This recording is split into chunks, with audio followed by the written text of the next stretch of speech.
여러분 반갑습니다. 미국법 이야기를 진행하는 김재원 교수입니다. 오늘 이야기의 주제는 징벌적 손해배상 제도입니다. 여러분 맥도날드 커피 사건 아시죠? 전 세계적으로 아주 유명한 사건입니다. 징벌적 손해배상을 얘기할 때 빠뜨릴 수 없는 그런 사건이죠. 이 사건은 1994년에 내린 결정인데 미국의 배심원들이 290만 달러, 약 우리 돈으로 35억 원에 해당하는 거액의 징벌적 손해배상액을 결정함으로써 전 세계적으로 유명해진 그런 사건입니다. 오늘 우리가 이 사건을 조금 더 자세히 보도록 하겠습니다.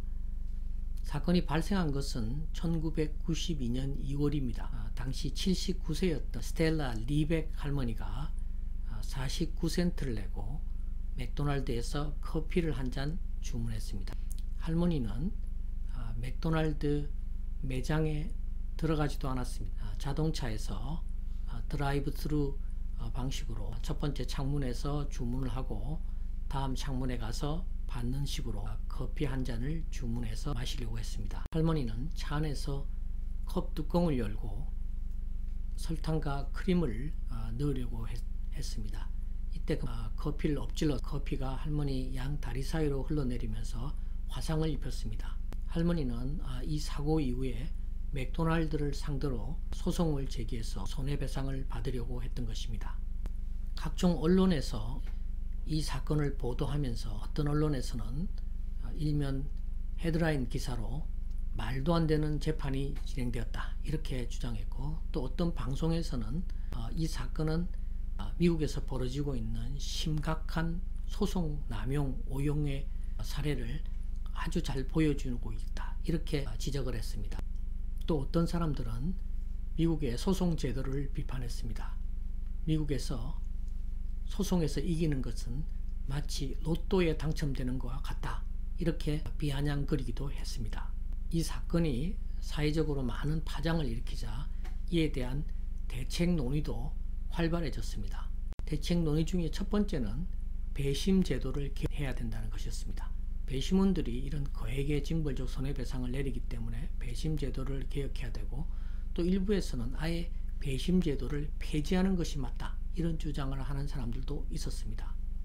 또 어떤 이들은 이런 소송이 가능한 것은 이런 터무니없는 소송을 부추기는 변호사들이 있기 때문이다 이렇게 지적하면서 이러한 변호사들을 징계할 수 있는 방안을 마련해야 된다 하는 주장도 있었습니다. 모든 논의에서 가장 핵심적인 부분은 손해배상 제도를 어떻게 개혁하는가 하는 것이었습니다. 세부적으로 소송을 제기할 수 있는 요건을 강화해서 이러한 소송이 함부로 발생하지 못하도록 해야 한다 이런 주장도 있었고, 징벌적 손해배상액의 상한선을 정해서 이런 어마어마한 규모의 배상이 일어나지 못하게 해야 한다 하는 이런 주장들도 제기되었습니다. 배심 제도와 그 개혁에 관한 논의는 미국법 이야기 네 번째 이야기에서 다루도록 하겠습니다. 그리고 변호사 윤리와 징계와 관련된 문제는 다른 기회에 또 다루도록 하겠습니다. 맥도날드 커피 사건은 전 세계에 알려진 매우 유명한 사건이지만 잘 알려지지 않은 부분도 많이 있습니다. 뉴욕타임즈는 2013년에 이 사건을 심층적으로 재조명했습니다.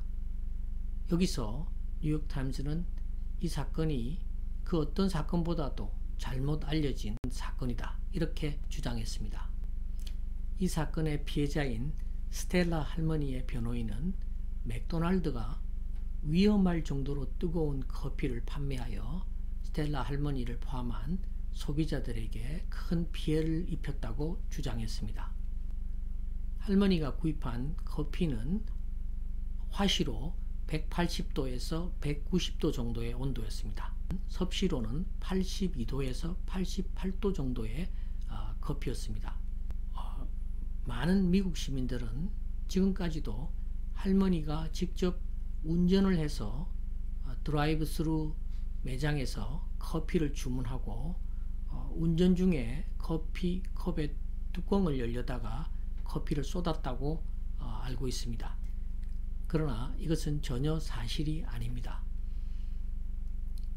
할머니는 조수석에 동숙했고 그 차는 할머니의 손자가 운전을 했습니다.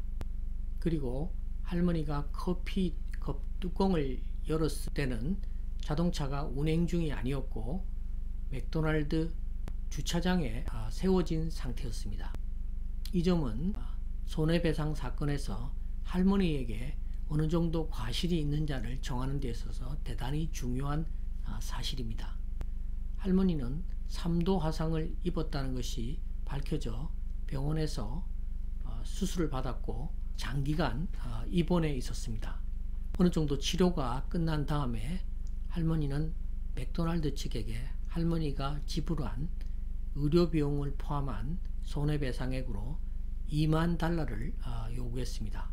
맥도날드 측에서는 $20,000이 너무 과도한 요구를 하며 거절했습니다.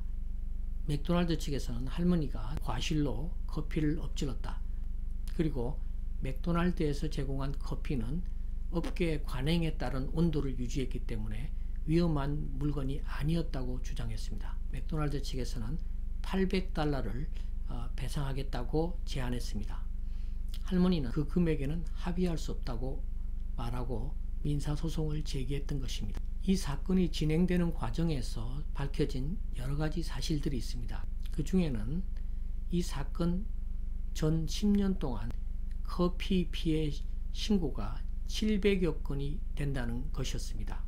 이러한 피해 신고 중 거의 대부분은 묵살되었고 일부 사건에 대해서는 소액의 손해배상을 했습니다. 몇몇 사건에서는 $500,000에 달하는 거액의 손해배상을 합의해 준 경우도 발견되었습니다. 이 모든 사실은 맥도날드 측에서 커피가 소비자에게 위험을 야기할 수 있음을 충분히 알고 있었다는 증거로 받아들여졌습니다. 배심원들은 할머니 측에도 20% 정도의 과실이 있다고 판단했습니다. 배심원들은 통상적인 손해배상액인 16만 불 외에 징벌적 손해배상을 인정했습니다. 그 이유는 장기간 지속되어 온 맥도날드의 악의적 영업 행태에 응징을 가하고 매우 뜨거운 커피의 온도를 낮추도록 하기 위해서는 징벌적 손해배상이 필요하다고 판단했기 때문입니다. 징벌적 손해배상액으로 배심원들이 결정한 $270만 근거는 이틀간의 커피 판매 수입이었습니다. 오늘까지도 많은 미국 시민들이 스텔라 할머니가 $270만 손해배상을 받았다고 알고 있습니다. 그러나 이것은 사실이 아닙니다. $64만 징벌적 손해배상액을 감액하는 판결을 내렸습니다. 원고와 피고 모두가 불만을 가지고 항소했습니다. 결국 양 당사자는 합의를 통해서 이 사건을 종결지었습니다. 합의 내용 중에는 스텔라 할머니가 받은 손해배상액을 공개하지 않는다는 조항이 있었습니다. 그래서 정확한 금액은 알 수 없지만 $60만 조금 못 미치는 정도에서 합의가 이루어진 것으로 추정되고 있습니다. 스텔라 할머니는 2004년 돌아가셨습니다. 많은 TV와 방송에서 할머니의 사건을 코미디와 개그의 소재로 사용했습니다. 그래서 이는 심한 정신적 고통을 받으며 살아야 했습니다. 할머니가 받은 손해배상 금액의 대부분은 치료비와 간병인 비용으로 지출된 것으로 가족들은 증언하고 있습니다. LA 타임즈는 미국 내에서 판매되고 있는 커피의 온도를 조사했습니다. 1997년 미국 커피 전문 협회는 커피가 적절한 맛을 낼 수 있는 온도는 71도에서 85도다는 발표를 했습니다. 그래서 커피의 온도를 내리기보다는 커피컵과 홀더 등의 용기를 개선함으로써 화상의 위험을 줄이는 것이 바람직하다는 발표를 했습니다. 오늘 우리 이야기의 주제이고 맥도날드 커피 사건의 핵심인 징벌적 손해배상 제도는 미국의 독특한 제도입니다. 영국, 일본 등 대다수의 나라들은 이러한 제도를 인정하지 않고 있습니다. 그럼 왜 다른 나라들은 징벌적 손해배상 제도를 인정하지 않을까요? 그 이유는 첫째, 법률가들은 징벌이라는 것을 형법이나 행정법과 같은 공법의 영역에 속하다고 생각합니다.